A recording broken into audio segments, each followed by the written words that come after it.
நம்ம சில விஷயங்களை டிஸ்கஸ் பண்ணோம். இன்னைக்கு என்ன பண்ண போறேன்னா புதுசா ஒரு கேட்லாக் கிரியேட் பண்ண போறேன். கிரியேட் பண்ணிட்டு மாடல் நான் கிரியேட் பண்ண போறேன். ஓகேங்களா? புதுசா ஒரு கேட்லாக் கிரியேட் பண்ணி அதை வச்சு ஒரு மாடல் கிரியேட் பண்ண போறேன்.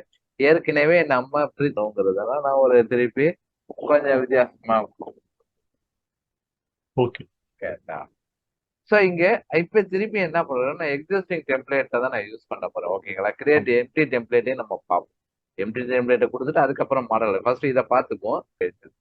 SmartPlant 3D database template plant catalog DB. இப்ப சில போறீங்களா? இப்போ உங்க ப்ரோக்ராம் இதுதான் லொகேஷன். ஓகேங்களா? இதை ரைட் கிளிக் பண்ணி ப்ராப்பர்ட்டிஸ்ல போயிட்டு நீங்க அட்வான்ஸ் ஷேரிங்ல போயிட்டு ஷேர் கொடுத்தீங்கன்னு வச்சுக்கோங்களேன்.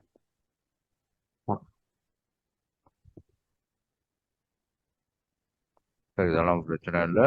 என்னைய ஸோ லொக்கேஷன் இப்போ நான் வேற லொக்கேஷன் எடுக்கிறேன். ஓகேங்களா? அங்கே நான் சென்னைன்னு கொடுத்துருந்தேன். இங்கே ஜஸ்ட் வேற லொக்கேஷன். ஓகே ரைட்டுங்களா? ஏன்னா இது சைட்டோட லொக்கேஷன் நல்லா ஞாபகம் வச்சுக்கோங்க. அந்த லொக்கேஷன் வேற, இந்த லொக்கேஷன் வேற. ஓகே. ஸோ பிளான்ட் தான் டேட்டா பேஸ். ஸோ இப்போ நான் போயிட்டு கேட்லாக். ஸோ போயிட்டு இப்போ என்ன பண்ணுறோம், நம்ம எம்டி தானே கிரியேட் பண்ணோம். 1 2 3 தான் எடுத்தோம். 1 2 3. ஓகே நேம் 1 2 3க்கு தான் நான் கிரியேட் பண்ணுறேன்.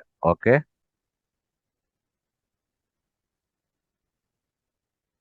ஸோ கேட்லாக் திருப்பி நம்ம கேட்லாக் எம்டியை எடுத்துப்போம்.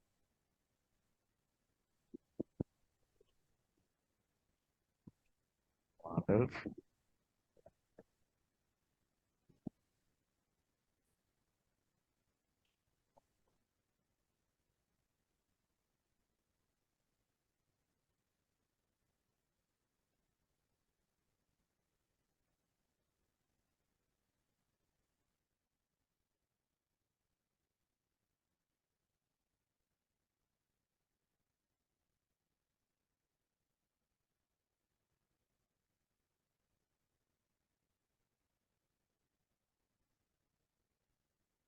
Okay sir. ஓகே இப்போ நம்ம ஓகே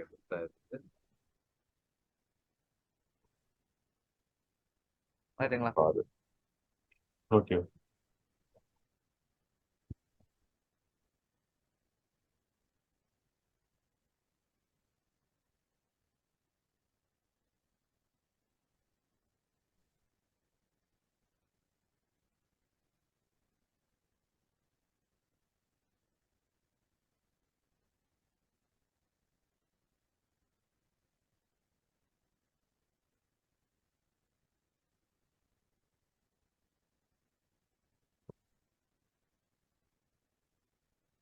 ஜஸ்ட் எஸ்ஏ கொடுத்துருக்கலாம்.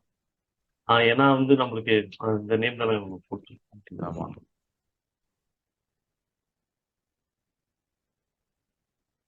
சரி பாப்பா என்ன நடக்குது.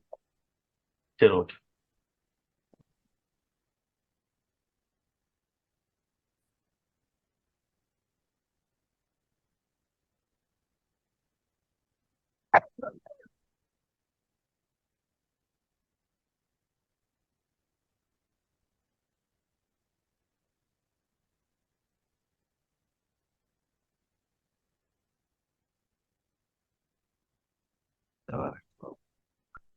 லோட் ஆயிட்டு இருக்கு சார்.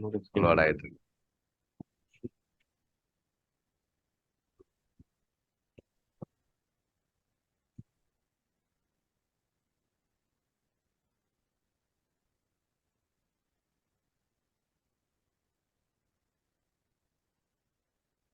ஆமா இங்க பாருங்க ஃபினிஷிங் ஸ்கிப்ட் எல்லாமே ஸ்கிப் ஸ்கிப் ஸ்கிப்னு சொல்லுது. ஓகேங்களா? எதுவுமே நமக்கு அங்க ஆகல. அப்படின்னா நான் என்னன்னா திருப்பி எல்லா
பண்ணுங்க.